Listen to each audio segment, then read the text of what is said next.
सफ़ेद बाल तुम्हारे, सांसें क्यों बहक रही है तुम्हारी, ये धड़कन इतनी तेज क्यों चल रही है, चेहरा इतना मुरझाया क्यों है, इन आँखों से मुझे साफ क्यों नहीं देख पा रही तुम। चेहरे की झुर्रियाँ, झुकी कमर, मिचमिचाती नज़रें, लड़खड़ाते होठ, कपकपाते हाथ और दर्द भरा शरीर। वैसे तो कोई शिकायत नहीं है माँ मुझे तुमसे, लेकिन दिन ब दिन सफ़ेद हो रहे ये बाल तुम्हारे, क्या ये हम दोनों के बिछड़ने की उल्टी गिनती है। इतने साल तुम्हारे साथ कभी एहसास ही नहीं हुआ कि कब गोद से उंगलियों से कंधे और कंधे से ज़मीन का सफ़र तय कर लिया, पता ही नहीं चला। कहीं ये सफ़ेद बाल तुम्हारे मुझे ये तो बताना नहीं चाह रहे कि अब वक्त कम है तुम्हारे पास और हमारे पास भी, पर इस कम वक्त में भी तुम्हें मेरी खुशियों की चिंता रहती है। मैं ठीक से खा रहा या नहीं, मैं ठीक से सो रहा या नहीं, मुझे कोई परेशानी तो नहीं, बिन बताए ही तुम्हें सब पता चल जाता है।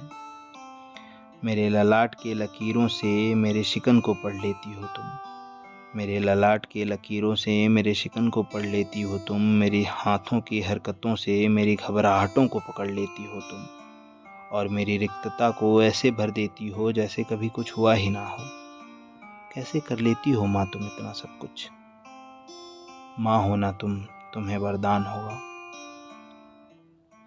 तुम्हारा प्रेम ऐसा लगता है मानो एकांत और कोलाहल से परे, प्रारंभ और अंत के पार, प्रवेश और बहिर्गमन से दूर, शून्य और अनंत का उपकार, अक्षम और योग पर सवार, चेतना से ब्रह्म का बेदार।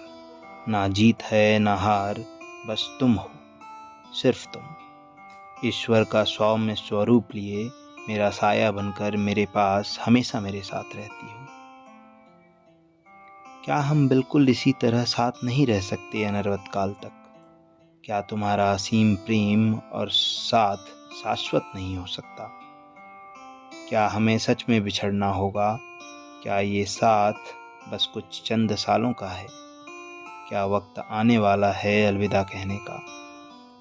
माँ, मेरा बस चले तो मैं हमारे इस साथ को अखंड और तुम्हें अजय कर दूं, और कर दूं अमर हर उन माँओं को, बिल्कुल उसी तरह जिस तरह उनका प्रेम अमर हो जाता है। उनका प्रेम अमर हो जाता है। सफ़ेद बाल तुम्हारे।